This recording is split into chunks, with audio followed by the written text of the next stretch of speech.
again, and welcome back aboard the sailing vessel Silver Eels. As you can see, Silver Eels has been launched later than expected, but it did happen, and there has been a first sail. Unfortunately, both of those projects kept my wife and I too busy to film, so there isn't any video of either the launching or the first sail. But here under calmer conditions, where I'm well in charge of what's going on, I thought I'd make a little video about storage solutions that we came up with for the boat. Some of that's in the cabin, and well, we'll start in there.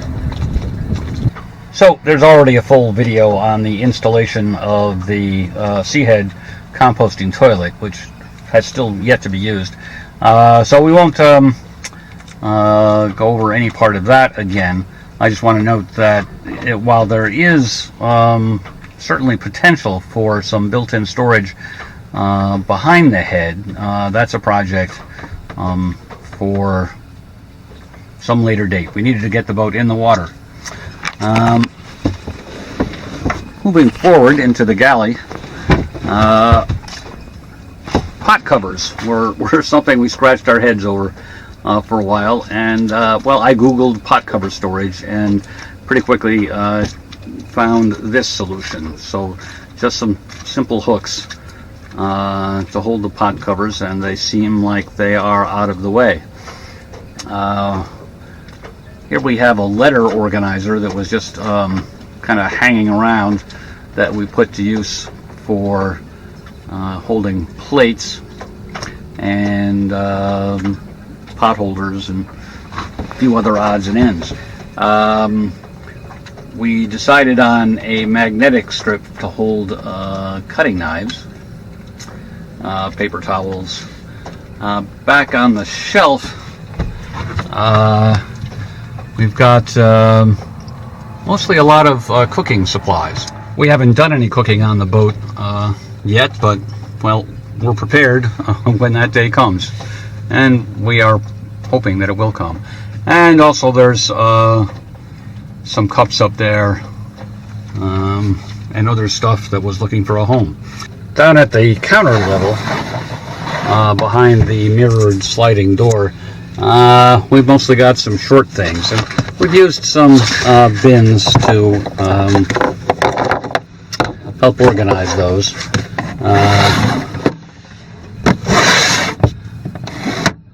Some plates and bowls, and again, more bins.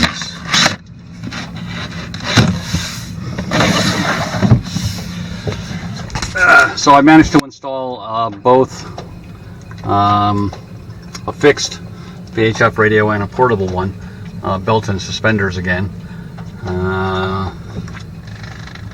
in the standard place for the fixed one. I also scratched my head over a towel holder, and then finally came up with the idea of mounting it up under the countertop. So that's the home for those. And we didn't do much in here. Wastebasket, a dish drying rack, and more bins. The plumbing makes this kind of hard to use here. In this area, we custom built a cabinet, and I've got a picture of what this looks like out of the boat that I'll show you. And so the drawers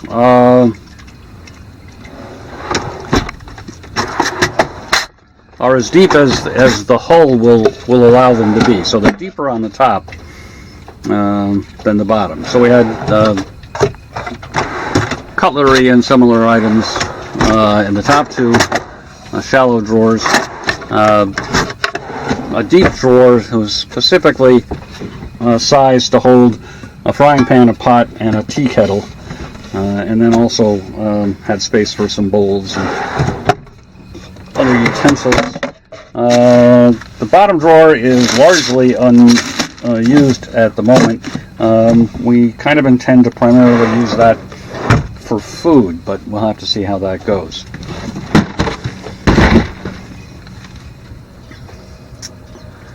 Of course, we have the standard built-in ice box, for now anyway.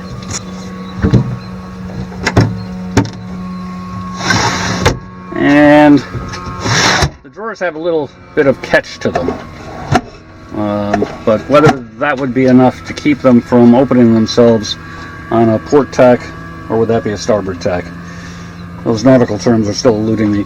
I'm not sure, but the cabinet door will keep them closed for now.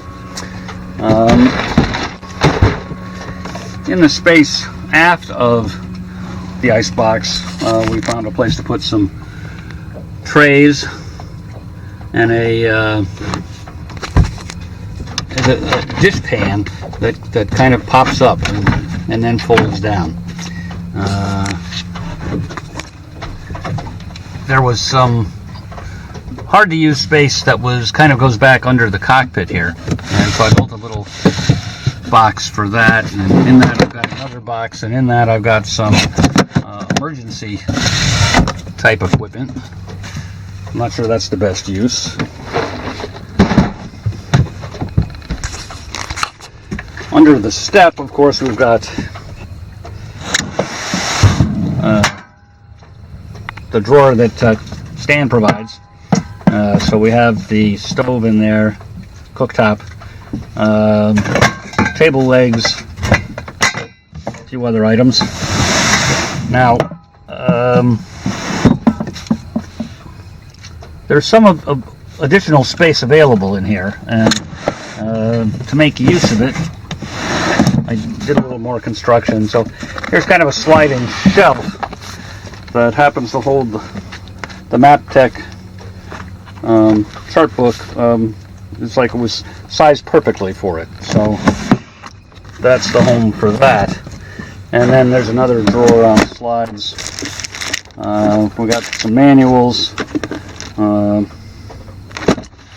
other booky type things in there. So I think that does it for inside the cabin. Let's take a look in the cockpit. So the primary area for storage in the cockpit is obviously under the cockpit seats, which, as the boat comes from the factory, is just large unstructured space, but as many people on the forum have pointed out over the years, it's a space that happens to fit standard off-the-shelf storage containers very well. So the primary container that we're using are these Rubbermaid roughneck 14-gallon storage bins. They're roughly 24 inches long by 16 inches wide by about 10 inches high. They generally come with lids. In this case, just have a couple of life jackets in there, and we're not using the lids, but in other cases, if you put a lid on it, it'll still fit. And you could, in theory, fit 8 of those under here. But we've chosen some other types of containers as well. This is a watertight container that came from the Container Store online store. The nice feature about this, well, it's watertight, which is nice if you like it. But they'll also come in a few minor variations in size. My wife was concerned that the Rubbermaid tubs would stick out too far, especially as you get towards the rear. So these can be had a little bit shorter. They're about 20 inches, I think, as opposed to 24. But they're also don't taper as much as the Rubbermaid tubs. So there's a little more usable space in them. So that's nice too. So for instance, the pop top enclosure would not fit in comfortably in one of the Rubbermaid tubs. but it does fit in one of these watertight tubs, the 24-inch version, which is up under the seat there. So we in fact only have 7 bins in all,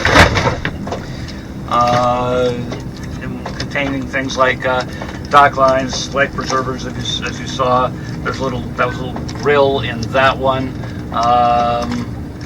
More life jackets in another one.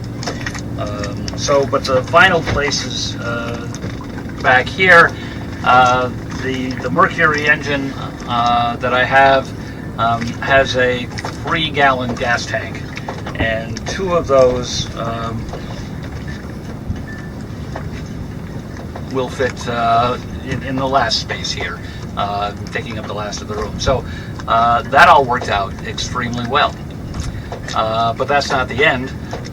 We have the Lazarette. So the Lazarette is another space, which is, as the boat comes from the factory, largely unstructured. And we decided we needed to add some structure to it, and I'll get you a better look at what's going on. So basically what I did in the Lazarette was to give it a floor, I guess. So I added some stringers out of pressure-treated plywood.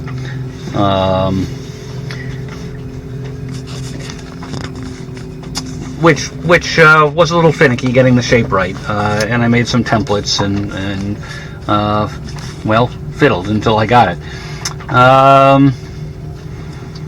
So I've had a couple of iterations on this. At the moment, the way it's configured, the central floor is a little bit deeper. It's about 4 inches deeper than the 2 sides, which would allow me to store something taller in this area.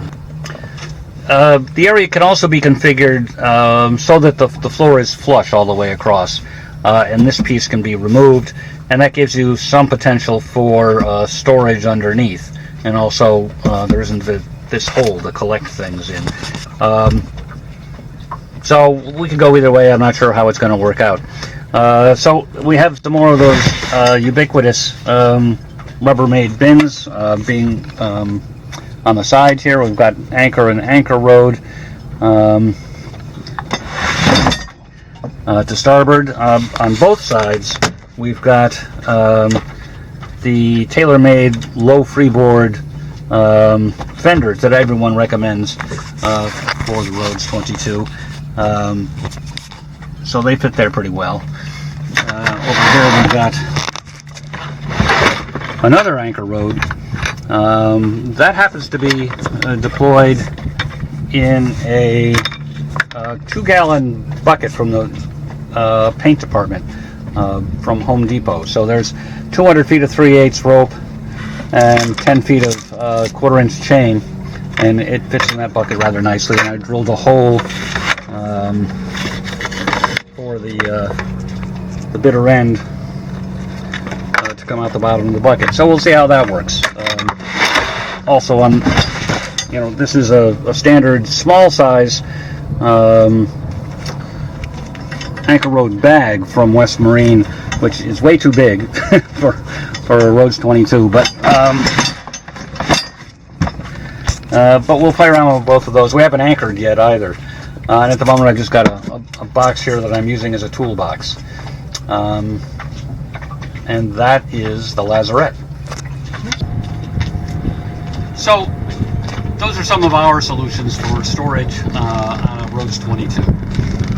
I'm sure there's lots of clever ideas out there, so you can leave some comments if you'd like, or make your own video would be even better. Going forward, I promise to learn how to make videos and sail at the same time, and so hopefully before the summer is over, we'll have some sailing adventures here in Fisher's Island Sound and the surrounding area. Bye now. Thanks for watching.